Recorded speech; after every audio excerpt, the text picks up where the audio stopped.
Hi Jules, as promised today I am going to share with you how I make my cash envelopes.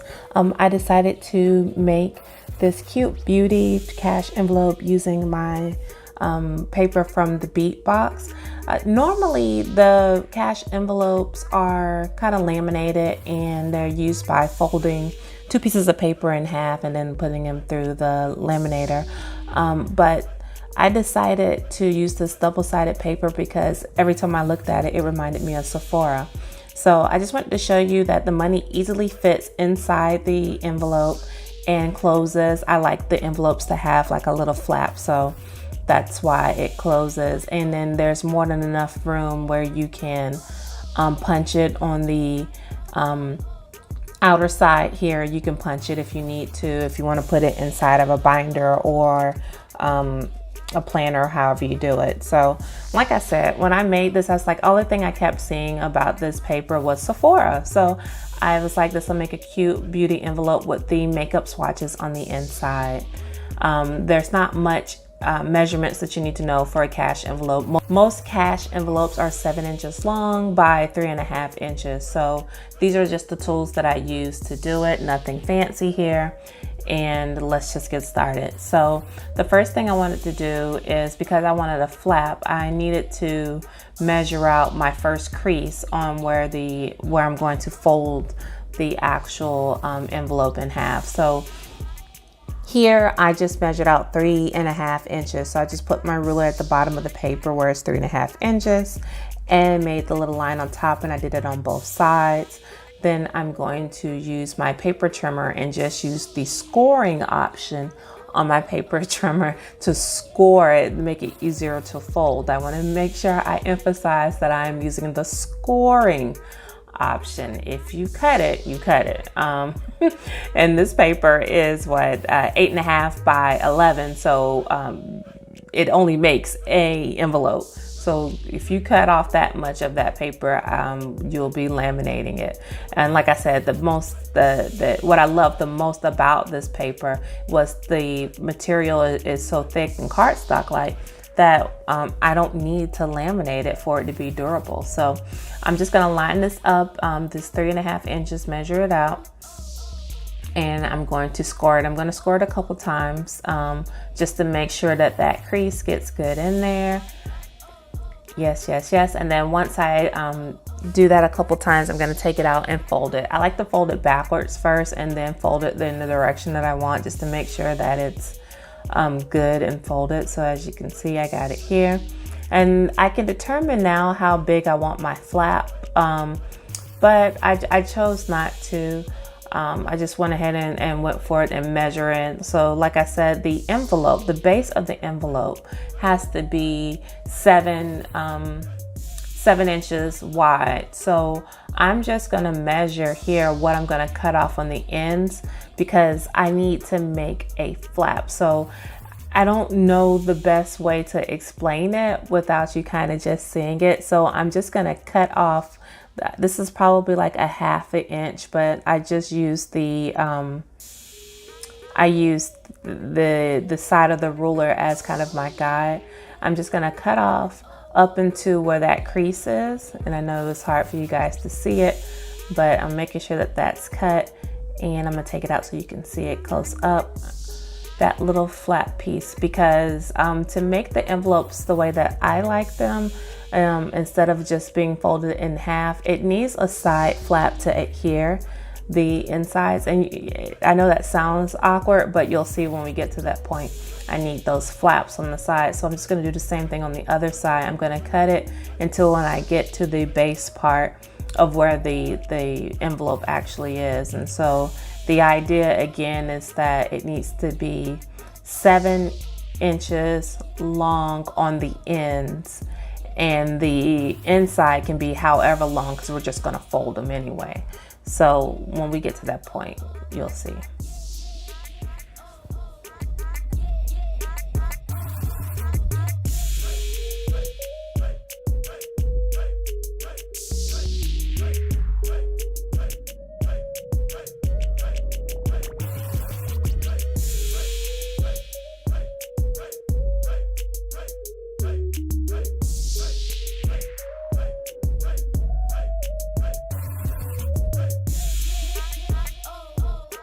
So here you can kind of see where I'm creating that little flap in the centerpiece because that's where I want to fold it.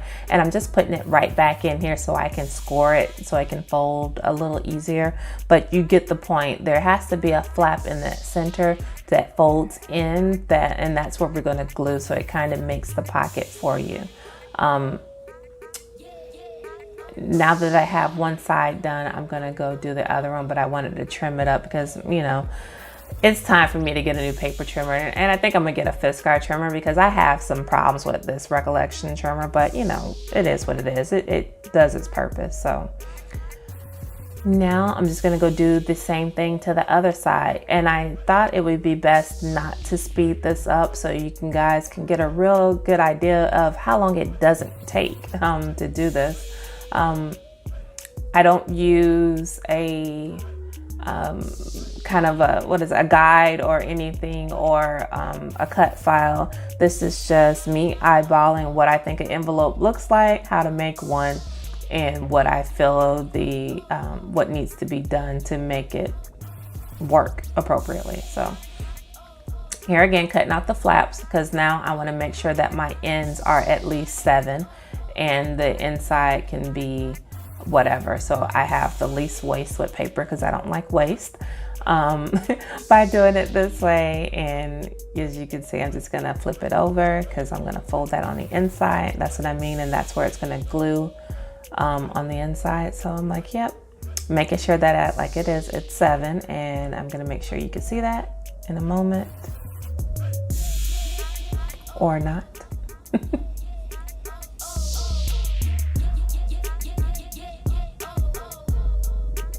There you go.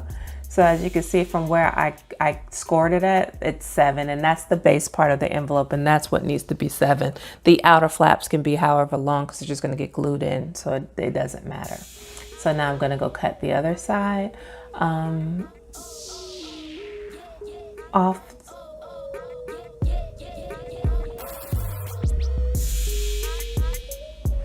So I guess it'll be a good time to kind of explain why I actually even use cash envelopes. I mean, it's kind of useful information, I think. And cash envelopes is just using cash to make purchases, kind of gets you mentally associated when you make a purchase. Sometimes when you swipe, you disassociate that purchase with money. So I'm going to give you an example from my own personal life. Actually, this was yesterday. So I worked from home yesterday and I wanted to get coffee, but I didn't have any creamer for the coffee. So I was like, well, fine, I'll just go to Starbucks. And I had like $5 on me. Now, granted, I could have just uploaded the $5 on my Starbucks card, but I didn't want to do that because I wanted my change back just in case if my son says, hey, mommy, give me $2 or something. Okay, so my coffee that I normally get is about $2.95. And so I literally get to Starbucks and I have my app open and I have zero money on my app. And I don't have any rewards that I can use.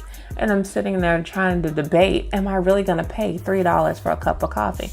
Now, mind you, when I put money and load my cart on any other time, you know, it's the same money and I'm still paying the same $3 or $2.95 for a cup of coffee. But when I had to spend cash, I was making life decision choices in this drive-thru. Like, am I really finna pay $3 for a cup of coffee? But guess what? I always pay $3 for a cup of coffee.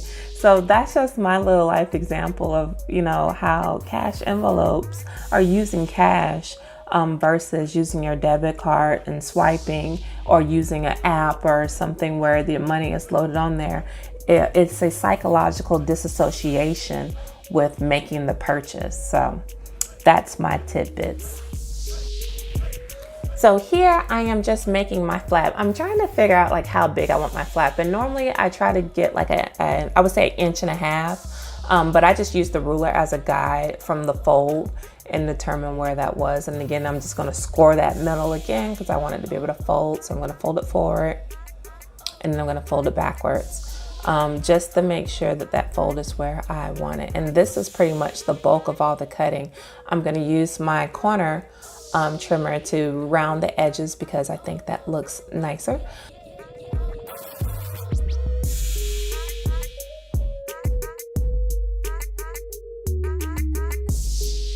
So I'm throwing it around a couple times because my hands didn't want to work. This is why I didn't talk through the actual recording, because when I try to talk through and do it, I completely just jack it up. And for whatever reason, I can't talk and record at the same time. So I'm just clipping my corners here because I like the round cornered look on the cash envelope. And I didn't have a round or a circle cutter or a half moon cutter for the center of the envelope. So I'm just gonna use the same trimmer, and you kind of see how it has that half moon shape on the orange piece. I'm just gonna trace that and use my slice to make that corner. So I'm gonna lift this up so I know which part of the envelope that I'm going to use, and I'm going to get my other envelope as a guide of where the center is. It's 7, so once you find 3.5, you know where the center is, but whatever. I just wanted to use this, and I'm just going to take my little pencil and just kind of outline where I want to cut once I line it up again, because that's me measure twice, cut once, kind of. So now that I got that cool little arch that I want, that I don't have anything that can cut it, I'm going to find my slice. And I'm sorry I'm shaking because I'm going in my drawer to get that.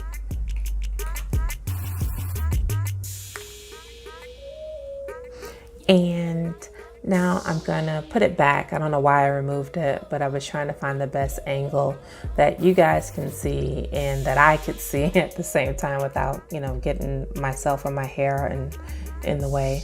But I'm just gonna hold down the object kind of firmly, and then I'm gonna use my slice, but I didn't do a great job, so I wind up just cutting the rest with my scissors because I couldn't get the grip that I needed with the camera in the way. So it's fine. You see me try to go over it a couple times, and it kind of makes it, but it didn't want to break off because it didn't go all the way through. So great idea, poor execution. I gave up on trying to get it to pop off here. So literally I just said, forget this. Let's just get the scissors and cut it because it's already there. You can see the indent there, but it's like, I'll just follow it with my scissors and make it all nice and pretty.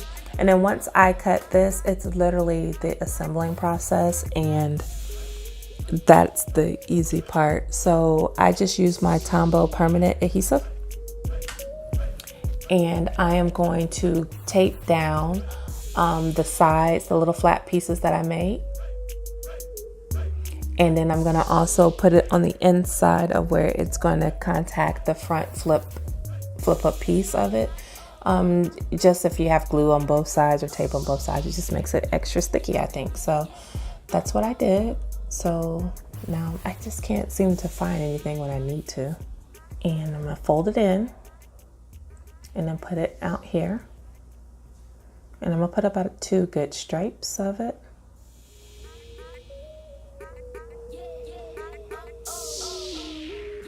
Or more. Okay, then I'm going to fold the other side in and do the same thing, and like I said, then I'm going to do the bottom part where it's going to contact and make sure that it's a good seal. And now once I press this together, I am done, and that is my cash envelope. I hope you guys enjoyed this. If you have any questions, you know, leave them below. I just like crafting, and like I said, I'm just a DIYer. I kind of gauge things for myself and get an idea of what I think is happening, and just try to recreate it myself. If you have any questions, leave them below. Other than that, you guys stay blessed. Remember, energy is contagious, so put forth good energy and it will be returned unto you. Peace.